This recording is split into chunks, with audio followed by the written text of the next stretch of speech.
여러분, 유능한 의사와 유능하지 않은 의사, 제가 2부 때는 돌팔이 의사라고 그랬는데 돌팔이라는 말이 약간 좀 어감이 안 좋은 것 같고, 유능한 의사와 유능하지 않은 의사의 차이점이 뭘까요? 병원에 와서 엑스레이 촬영도 하고 CT도 찍고 MRI도 찍고 다 검사를 해요. 유능한 의사는 딱 보면 그 차이를 알죠. 여기 큰 문제가 있다. 조직 검사합시다. 그러면 그 느낌이 다 맞아요. 근데 유능하지 않은 의사는 봐도 몰라요. 그냥 괜찮아요, 약 드세요. 병을 키운단 말이에요. 배가 아파서 병원에 가도 단순한 복통일 수도 있고, 음식 잘못 먹어서, 아니면 심각한 어떤 위궤양을 넘어서 위암일 수도 있잖아요. 그거를 딱 보고 진단을 딱 해낼 수 있는 사람이 유능한 의사겠죠. 여러분, 우리 예수 믿는 사람과 예수 믿지 않는 사람의 차이점이 뭘까? 바로 이 세상을 바라보는 눈, 판독력에 있어요. 판독력. 그 CT의 모습을 딱 보고 판독해낼 수 있는 사람은 유능한 의사요. 이걸 아무리 봐도 잘 모르는 사람은 유능하지 않은 의사인 것처럼, 세상을 살면서 이것은 하나님의 사인이다, 하나님이 나에게 이렇게 말씀하신다라고 하는 것을 깨닫는 사람은 예수 믿는 사람, 다시 말해서 성령이 함께하는 사람이요, 아무리 봐도 뭔지도 모르고 그냥 살아가는 사람은 그 세상 사람들 눈이겠죠. 예수 믿는 사람은, 성령이 함께 하시는 사람은 그래서 분별력이 있어요. 똑같은 것을 봐도 똑같이 보지 않고 뭔가 놀라운 것을 그 안에서 발견할 수 있는 사람인 줄로 믿습니다. 여러분, 다 성령 받으셨습니까? 아멘. 우리 안에 성령이 있기 때문에 똑같은 장면을 봐도 새롭게 보고, 들리지 않았던 것들이 들리고, 보이지 않았던 것들이 보여지는 은혜가 있기를 주의 이름으로 축원합니다. 오늘 말씀의 제목이 바로 성령이 주는 분별력이에요. 여러분, 성령이 우리 안에 있으면 어떤 분별력으로 살아가야 하는지 오늘 말씀을 통해서 이 분별력을 갖는 우리 모두가 되기를 간절히 축원합니다. 자, 오늘 말씀의 배경은 지난주의 말씀에 이어서 스토리가 연결이 되는 겁니다. 성전 미문에 있었던 그 안진뱅이를 베드로와 요한이 일으켜 세우죠. 나사렛 예수 그리스도 이름으로 일어나 걸어라. 와, 진짜 걸었어요. 난리가 났어요. 사람들이 막 모였어. 이 무슨 일이야, 무슨 일이야. 수많은 사람들이 몰렸습니다. 그때 베드로가 그들에게 이야기합니다. 그 설교가 사도행전 3장 12절로 26절까지 길게 두 번째 베드로의 설교가 나와요. 첫 번째 설교는 성령이 임한 후에, 마가의 다락방에 성령이 임한 후에 그 놀라운 사건을 설명하기 위해서 설교하셨고, 두 번째는 이 안진뱅이가 일어난 이 사건을 설명하기 위해서 설교를 하셨습니다. 두 가지 반응이 일어났어요. 하나는 많은 사람들이 그 장면을 보고 예수님을 믿었습니다. 우리 사도행전 4장 4절 말씀을 함께 같이 읽겠습니다. 시작. 말씀을 들은 사람 중에 믿는 자가 많으니 남자의 수가 약 5천이나 되었더라. 아멘. 와, 첫 번째 설교는 3,000명이 회개했는데 이번에는 5,000명이 그 말씀을 듣고 하나님 앞에 달려나왔어요. 놀라운 일이 일어났어요. 근데 그런 일만 있었던 것이 아니라 두 번째 반응, 제사장들과 사두개인들이 그 얘기를 듣고 분노했어요. 화가 났어요. 베드로를 당장 잡아다가 옥에 가둬라. 그래서 베드로가 진짜 옥에 갇혔습니다. 하룻밤을 거기에 머물게 되었어요. 이런 일이 벌어지게 되었습니다. 그리고 그 다음날 베드로를 이제 다시 꺼내서, 자, 너 소명해봐. 무슨 일이야? 어제 도대체 무슨 꿍꿍이 속이야? 이게 무슨 일이 있었어? 어제 너희들 짠 거 아니야? 하면서 그 어저께 일어난 그 사건에 대해서 이야기하라고 다그칩니다. 베드로가 뭐라고 얘기했을까요? 우리 함께 같이 10절 말씀을 같이 읽겠습니다. 시작. 너희와 모든 이스라엘 백성들은 알라.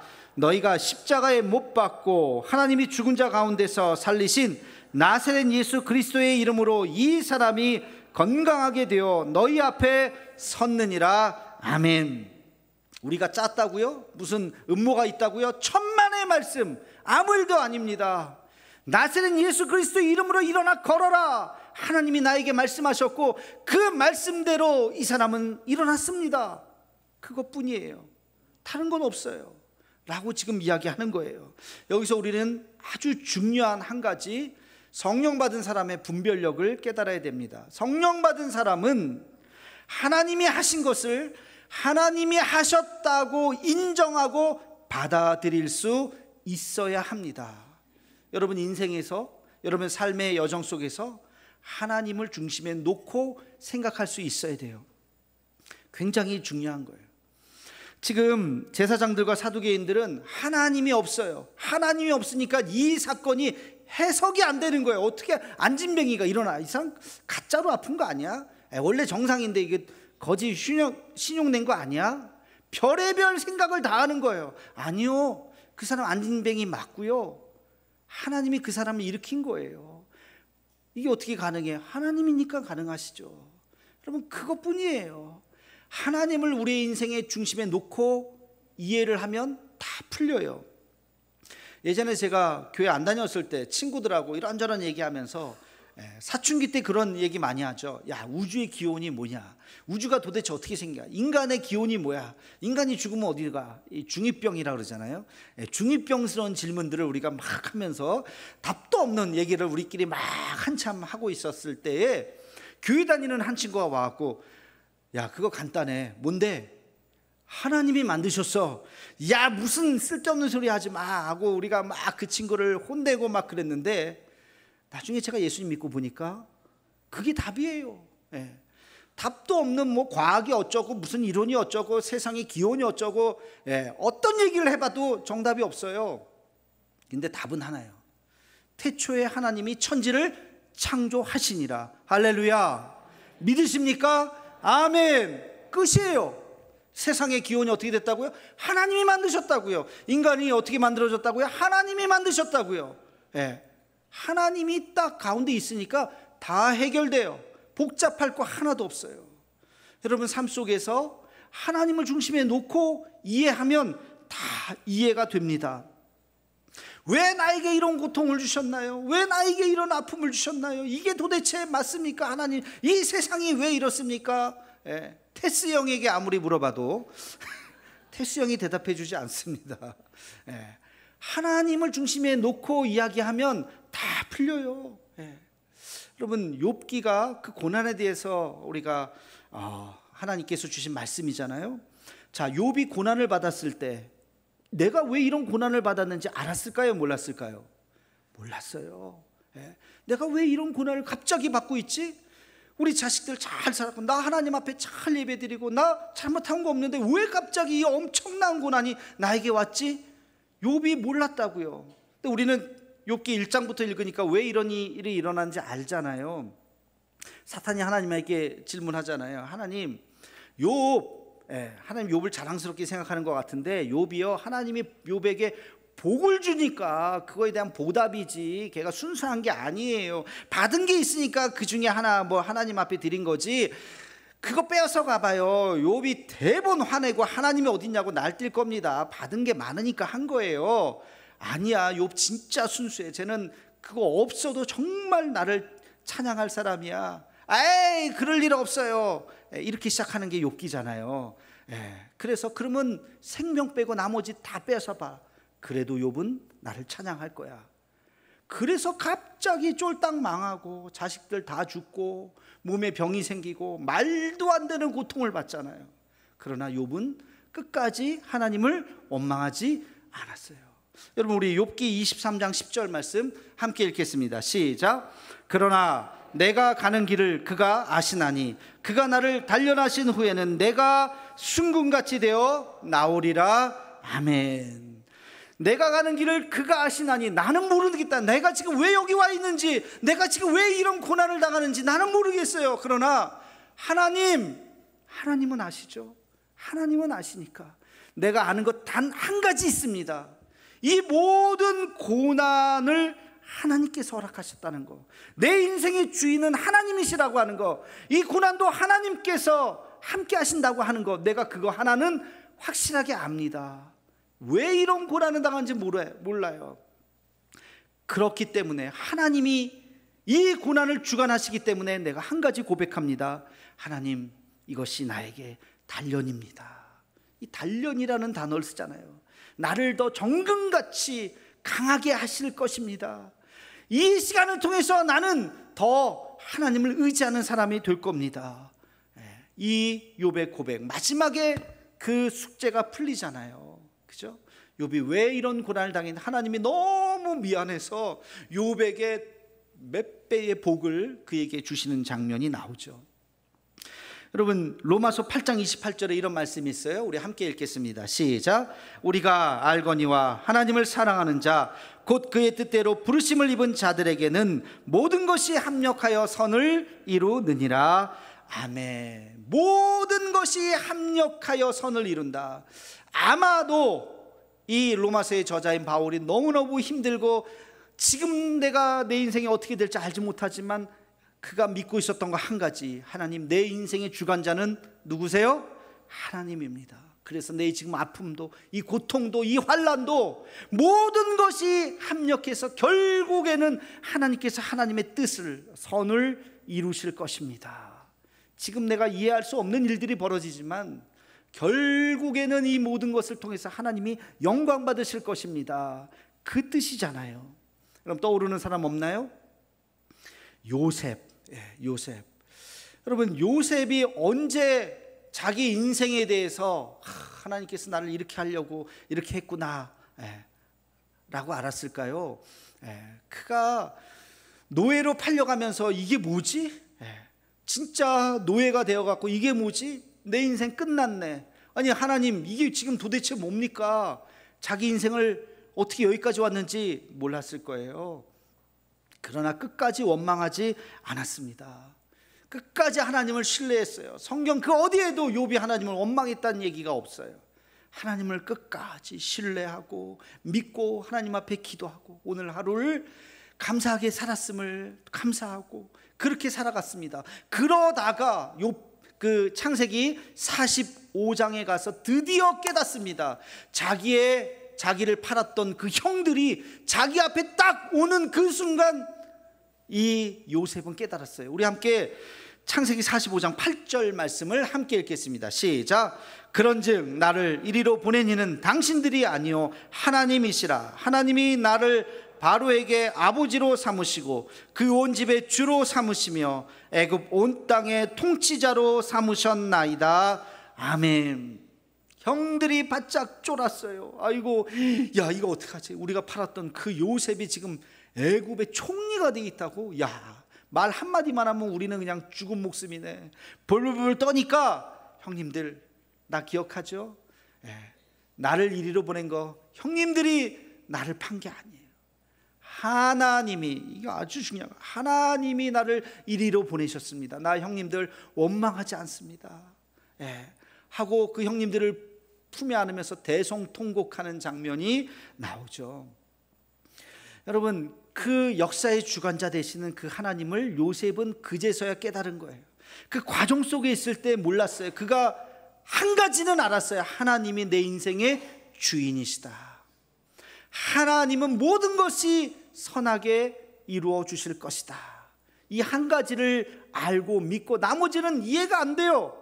그래도 끝까지 주님을 신뢰하면서 걸어갔어요. 그랬더니 마지막에 하나님께서 나를 이 일을 시키시려고 나를 먼저 이렇게 보내셨구나 하는 것을 깨닫게 되었다는 거예요. 여러분 우리의 삶도 마찬가지. 이해가 되지 않는 부분들이 있어요. 왜 이러지? 왜 이러지? 이건 뭐지? 그럴 때마다 하나님께서 하시지. 내 인생의 주관자는 하나님이시지. 하나님을 중심에 놓고 다시 한번 생각했어요. 그러면 이해가 혹시 안 되더라도 모든 것이 합력해서 선을 이루시는 주님, 지금 내가 이해가 안 되지만 하나님께서 이 일을 통해서 더 아름답게 이루어 주실 줄로 믿습니다. 하나님이 계십니다. 하나님이 하십니다. 이 고백을 하는 우리 모두가 되기를 주의 이름으로 축원합니다. 이게 성령 받은 사람의 분별력이에요. 여러분, 이런 분별력이 있어야 돼요. 하나님을 빼면 이해가 안 된다고요. 왜 이랬는지, 도대체 이게 뭔지.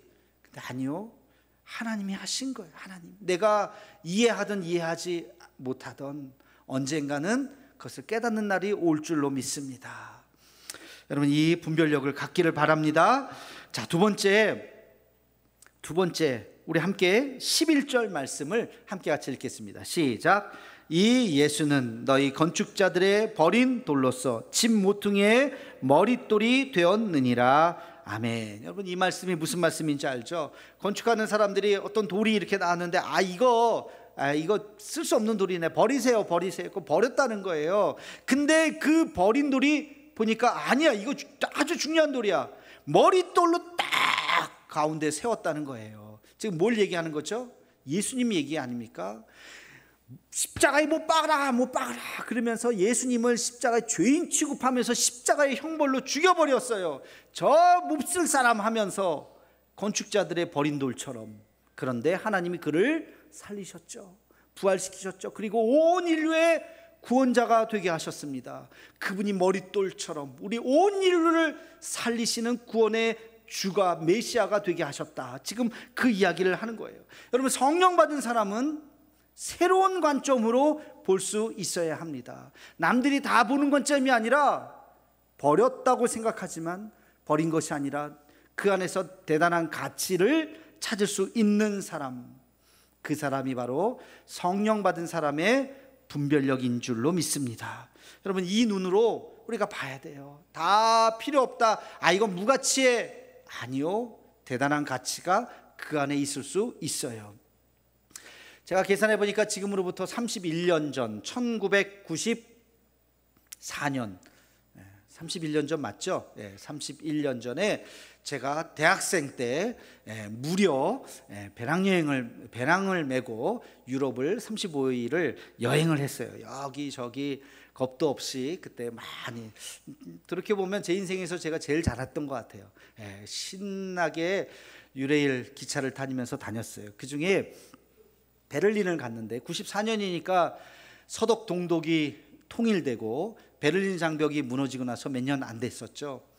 거기 브란덴부르크 문이 있고 양쪽에 큰 서독과 동독을 가르는 큰 벽이 있습니다. 베를린 장벽이라고 그랬는데 그게 싹 다 무너졌어요. 싹 없어졌어요. 그리고 거기에 박물관이 하나 있더라고요. 그래서 거기에 이제 있었던 냉전 시대의 모든 사진들 이런 거 쫙 전시해 놓고, 그리고 가봤더니 거기에 기념품 가게가 있어요. 그 베를린 장벽 사진 한번 제가 사진에서 찾았는데 저런 엄청나게 높은 장벽이 길게 늘어서 있었거든요. 근데 저게 다 무너진 거예요. 이제 사진 내리셔도 돼요. 그랬는데 기념품 가게에 갔더니 거기에 무슨 돌 조각이 있어요. 돌 조각을, 이게 뭐지 하고, 돌인데 그 돌을 몇 유로 그땐 유로 아니죠. 그땐 마르크 썼었던 것 같은데 돈을 받고 파는 거예요. 우리 돈 한 5,000원 그 정도로 기억이 나는데, 그게 뭔가 하고 봤더니 저 벽에 있었던 저 콘크리트 더미 있잖아요. 저걸 부시고 저 돌 조각을 파는 거예요. 제가 그걸 하나 샀습니다. 그거 그냥 건축 폐기물이잖아요. 싹 다 갖다 버리는 거잖아요. 그렇죠? 그 장벽이 무너지는 거. 근데 그게 사람들에게 기념품으로 판매 시작한 거예요. 사진 한 장 보여주시면 제가 찾으니까 있더라고요. 제가 실물을 갖고 왔습니다. 이게 31년 전에 제가 거기 가서 산 거예요. 여기 보면 뭐라 했어요? 1961년 8월 13일 이 장벽을 처음 만들고 1989년 11월 9일 날 무너뜨린 거예요. 그래서 요 돌조, 이거 보면 그냥 콘크리트, 그냥 아무것도 아니에요. 요거를 플라스틱 여기에 넣어가지고 요거를 그냥 쫙 판매하는 거예요. 그래서 야, 신기하다, 하나 사자 해갖고 요걸 하나 샀습니다. 여기 요 베를린이라고 써 있습니다. 그래서 이걸 가만히 생각해 보면 이거 아무것도 아니, 쓰레기잖아요, 쓰레기, 그죠? 쓰레기인데 그게 아니라 기념품으로. 그래서 이걸 보면서 냉전 시대가 뭔지, 통일이 뭔지, 자유가 무엇인지를 다시 한번 생각하게 하는 그런 돌조각인 거예요. 신기하죠? 더 신기한 게 하나 있어요. 나 이해가 되지 않는 게 하나 있어요. 사진 한 장 보여주시면, 그러면 저게 뭘까요? 뭐같이 생겼어요? 소같이 생겼어요. 저거 실제 이름이 황소머리입니다. 황소머리.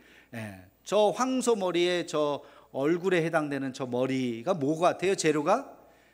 자전거예요. 자전거 안장이에요. 자전거 안장. 그리고 저 뿔은 뭘 같아요? 뿔? 그렇죠. 옛날 자전거의 그 손잡이에 손잡이. 저거 재료값 얼마 들었을까요? 빵원. 자전거 폐기하는 데에서 저 작가가 보니까 안장을 보니까 갑자기 황소처럼 생긴 거예요. 이거 보니까 황소 같네. 황소 뿔이 있어야지. 보니까 손잡이 갖다 붙인 거예요. 저거를 예술 작품이라고 딱 저렇게 해놓은 거예요. 기가 막힌 게 저게 얼마에 팔렸을까요? 1993년도 런던 경매시장에서 293만 원이 아니고 293억에 팔렸어요. 왜 그랬을까? 피카소의 작품이거든요.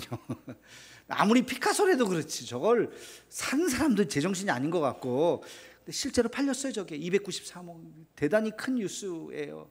저거를 똑같이 우리도 나도 만들 수 있을 것 같은데 똑같이 어떤 사람의 옆에서 더 잘 만들었다 칩시다. 얼마에 팔릴까요? 돈 아마 100만 원이 뭐 10만 원도 안 줄지도 몰라요. 저게 왜 저렇게 큰 가치가 있을까?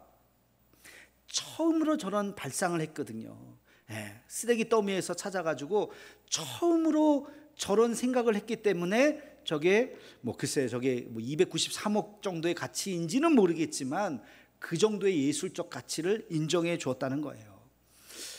여러분, 남들이 볼 수 없는 것을 보는 눈, 이 성령의 눈입니다.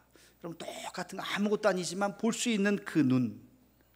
지금 여러분이 처해 있는 그 자리, 아무것도 아닌 것 같죠? 이건 그냥 아무것도 아닌 것 같아. 아니요. 여러분을 대단히 부러워하는 사람들이 전 세계에 얼마나 많은지 몰라요.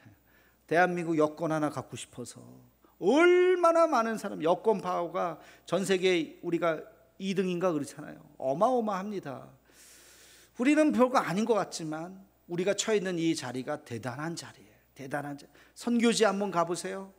우리가 줄 수 있는 것이 얼마나 많은지. 여러분, 10,000원짜리 한 장 별거 아닐게 생각할지 몰라요. 선교지에 가보세요. 10,000원짜리 한 장이 한 가족을 먹여 살립니다.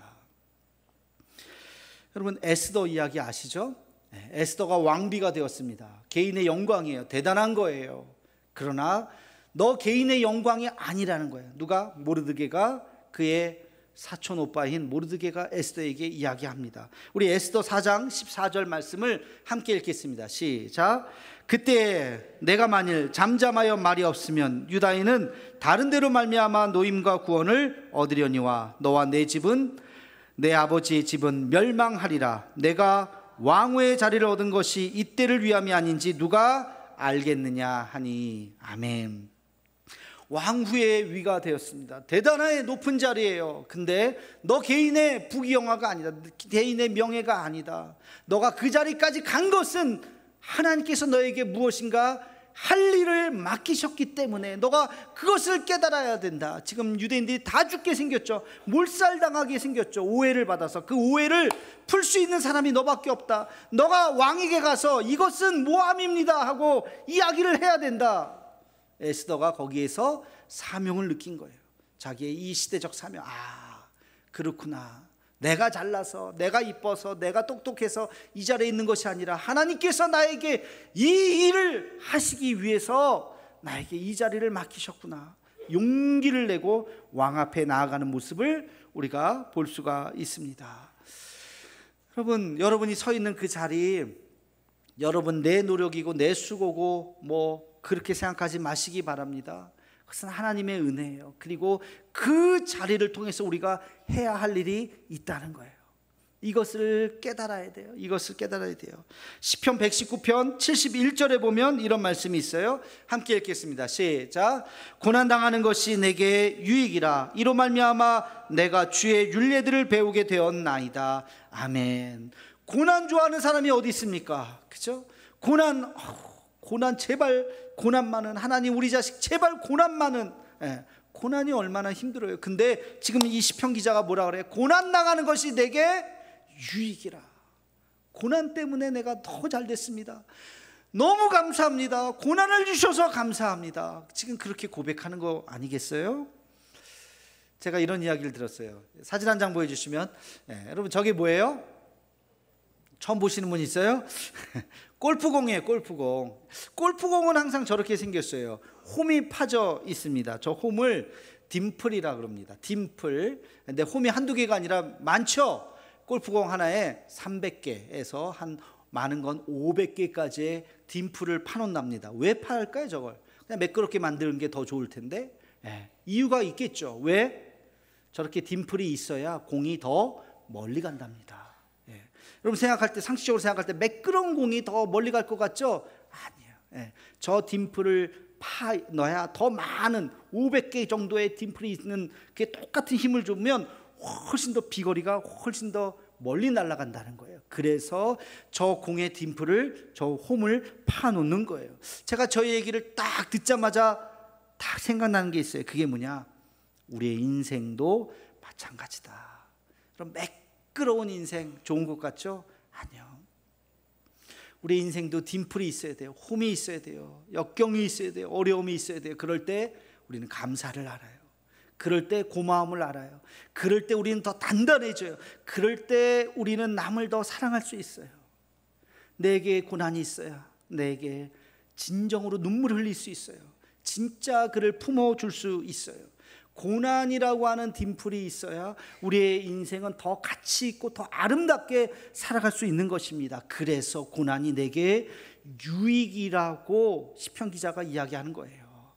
여러분, 고난이 오거든 하나님 왜 나에게 이런 고난을 이라고 얘기하지 말고, 하나님 이 고난을 통해서 내 인생이 더 아름답게, 내 인생이 더 깊어지게, 내 인생이 더 가치 있는 그런 사람이 되게 해 주옵소서. 이 고난을 잘 이기게 하옵소서. 아멘도 안 하신다. 그런 여러분이 되기를 주의 이름으로 축원합니다. 그래서 여러분, 우리는 새롭게 볼 수 있는 눈이 있어야 돼요. 돈 많은 거 좋죠? 아니요. 그거 두려워해야 됩니다. 갑자기 내게 돈이 막 생겨 두려워할 수 있어야 돼요. 가난한 거 아니요. 감사할 수 있어요. 새롭게 볼 수 있는 눈, 성령 받은 사람은 그러한 사람인 줄로 믿습니다. 세 번째, 성령 받은 사람은 어떤 분별력이 있어야 되느냐? 여러분, 불의와 맞서 싸우는 용기와 믿음이 있어야 하는 것입니다. 우리 함께 18절 19절 말씀을 같이 읽겠습니다. 시작. 그들을 불러 경고하여 도무지 예수의 이름으로 말하지도 말고 가르치지도 말라 하니, 베드로와 요한이 대답하여 이르되 하나님 앞에서 너희의 말을 듣는 것이 하나님의 말씀을 듣는 것보다 옳은가 판단하라. 아멘. 절대 얘기하지 마. 내가 한 번만 용서해 줄게. 이제 나가서 한 번이라도 예수 얘기하지 마. 이런 이상한 짓거리 하지 마 하면서 지금 경고하면서 풀어주는 장면이잖아요. 그럴 때 베드로와 요한이 아이고 고맙습니다. 다시는 얘기 안 할게요. 고맙습니다. 그러지 않았다는 거예요. 오늘 말씀에 아주 중요한 단어가 나와요. 너희 말을 듣는 것이 하나님 말을 듣는 것보다 옳은가 판단하여 보라 라고 얘기하면서 그 앞에 아주 중요한 단어를 이야기합니다. 하나님 앞에서 너희 말을 듣는 것이 옳은지, 하나님의 말씀을 들은 것이 옳은지 판단하여 보라. 하나님 앞에서 나는 거짓된 삶을 살 수 없다. 하나님 앞에서 나는 불의와 타협할 수 없다. 하나님 앞에서 나는 진리를 선택할 수밖에 없다. 여러분, 지금 그렇게 이야기하고 있습니다. 세상 살면서 많은 유혹들이 있을 수 있어요. 불의와 타협하고, 그리고 이거 내가 타협하지 않으면 나에게 큰 손해가 올지도 모르겠어요. 큰 불이익을 당할지도 모르겠어요.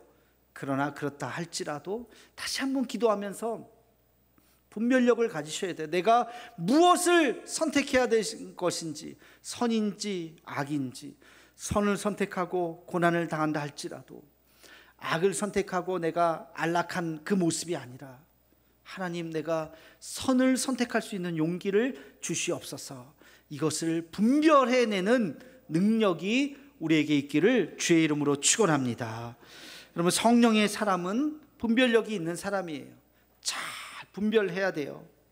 하나님이 살아계시지, 내 인생의 중심에 하나님을 놓고 하나님이 하셨지, 하나님이 하시는 그 일들을 바라볼 수 있는 분별력. 또 평범한 모습을 보고 평범하지 않게 이해할 수 있는 새로운 관점을 가질 수 있는 분별력, 그리고 이 혼란스러운 세대에서 무엇이 진리이고 무엇이 비진리인지, 무엇이 공의이고 무엇이 불의인지 그것을 분별해내고 하나님의 의를 선택할 수 있는, 하나님의 진리를 선택할 수 있는 그 믿음과 용기, 이 모든 것을 성령 안에서 그런 분별력 있게 살아가는 우리 모두가 되기를 주의 이름으로 축원합니다. 기도하겠습니다. 사랑의 하나님, 우리에게 성령의 은혜를 허락해 주심을 감사합니다. 성령 하나님께서 우리와 함께하여 주셔서 하나님의 역사하심을 바라보게 하여 주옵시고, 새로운 눈으로 이 세상을 바라보게 하여 주옵시고, 어떤 어려움 속에서도 불의와 타협하지 않는 용기 있는 믿음을 우리에게 허락해 주시옵소서. 예수님의 이름으로 기도하옵나이다. 아멘.